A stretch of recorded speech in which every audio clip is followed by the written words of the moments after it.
Good day. My name is Patrick Schoen. I'm the Conservation Manager on the Limitberg Nature Reserve, and today I'm going to tell you a little bit about Helihack alien clearing. So before we get into Helihack alien clearing, just some background on why we need Helihack alien clearing.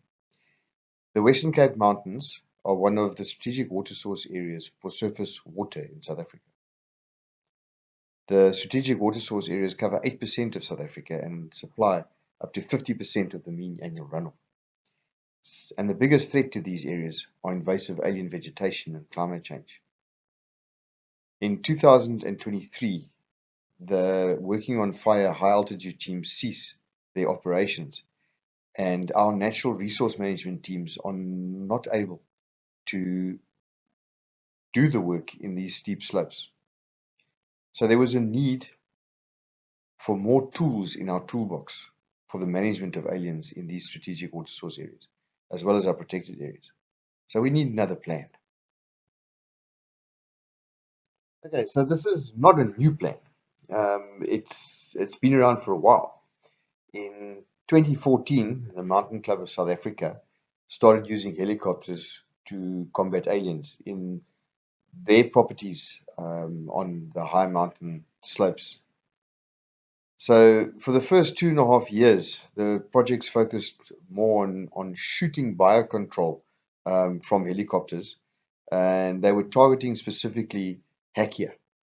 And they would fly in with helicopters and shoot with shotguns that had fungus on the pellets. And this continued until 2017, when the focus shifted to felling of pines. And they were using helicopters to provide access for the guys to get onto the inaccessible, rugged mountains in areas where people couldn't get to get those individual pines on the top of the cliffs. So what is helihacking? Okay, so they take highly skilled rock climbers, specifically the Mountain Club, and they were trained up as chainsaw operators to do tree felling. They would then use the helicopter to fly these guys into these remote, inaccessible areas. They would sling them in underneath a helicopter and drop them off, where they would clear the trees on these ledges, and then they would be picked up again and moved to the next ledge. And it was a easy way of moving a small team around quickly and effectively to get to these individual trees that are scattered all over the mountain slopes. So here is a short video that was put together by the Mountain Club of South Africa, just to show what helihacking is all about.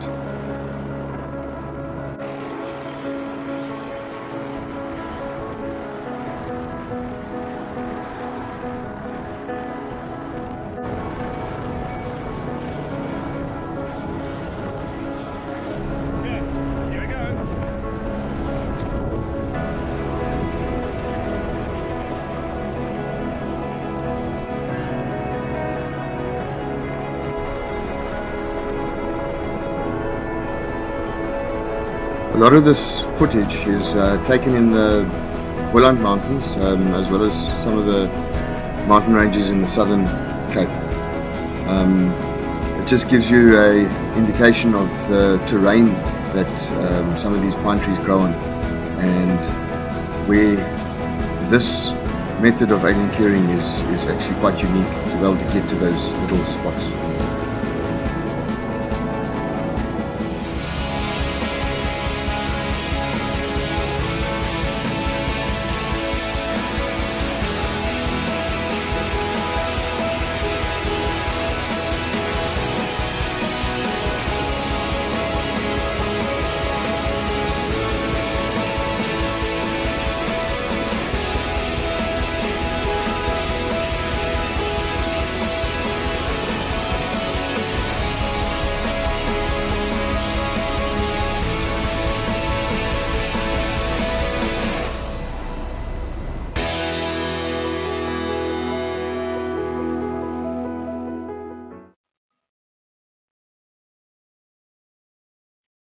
just some of the challenges that alien clearing managers face is the steep and inaccessible terrains, especially with scattered pine. It makes it very difficult to plan teams and send them up on such terrain. You need specialists, and that incorporated with fire, unwanted wildfires, it has the potential to take a single small cluster of scattered pine and turn it into a dense stand of pine in a very remote area. And that is the challenges that we have. So the more time that we spend dealing with those small individual trees, the better it is going to be in the long run. Because helihacking is a relatively new method, there's not a lot of information on with regards to the financials. So, just some anecdotal information that I've managed to piece together.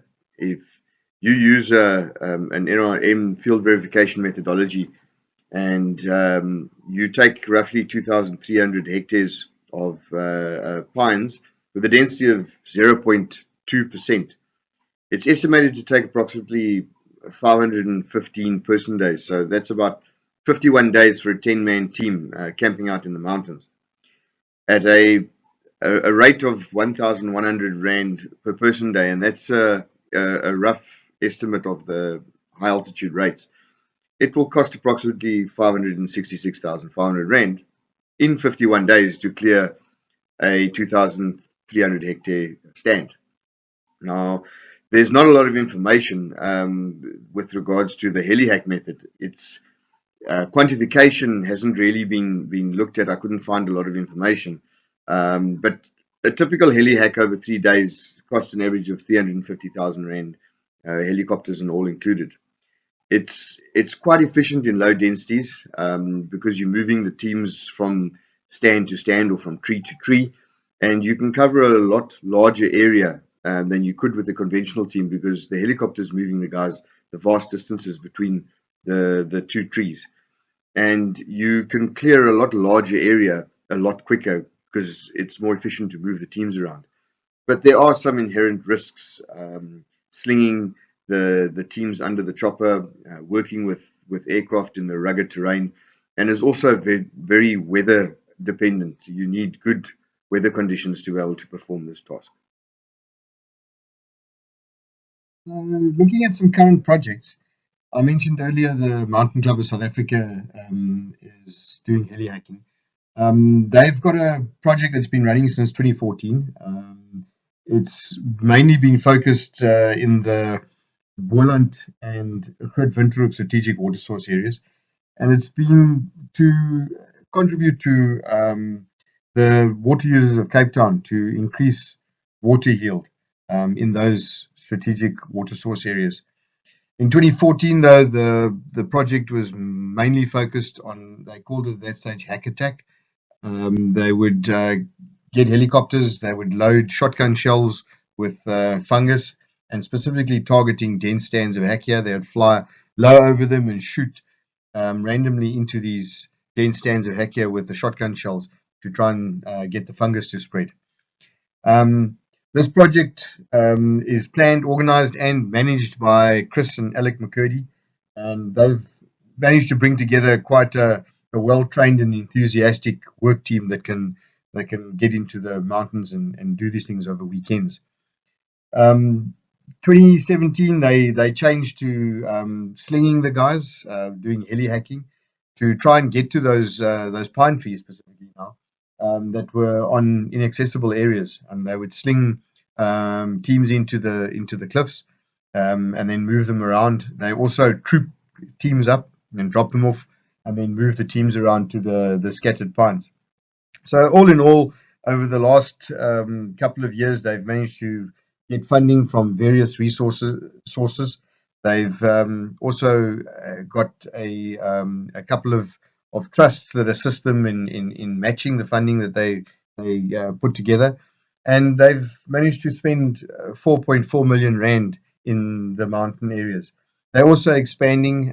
They're moving to the Southern Cape and starting projects up there to deal with the scattered pines high in the mountains. A more recent project was run at the Grootvadersbos Wilderness area this year.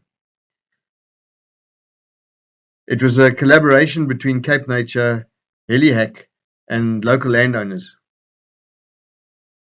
It took place from the 21st to the 23rd of April this year, and the project was specifically focused on celebrating Earth Day, which was celebrated on the 22nd of April.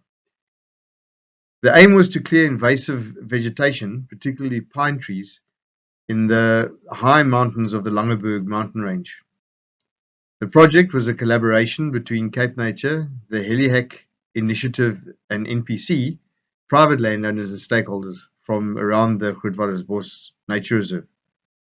The Helihack initiative also managed to get some volunteers to assist in the project, and Cape Nature staff were also involved. They were also trained to be slung in and experience helihacking.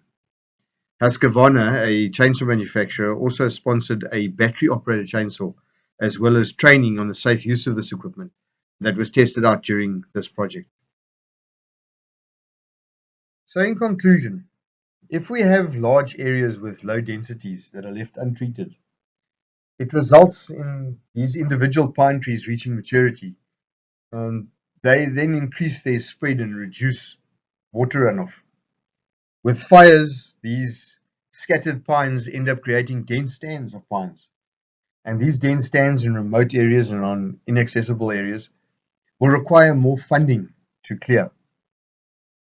We're also finding, as our NRM teams complete work and they clear more areas and bring the densities down, they revert to maintenance. And these low density areas are then handed back to landowners to maintain.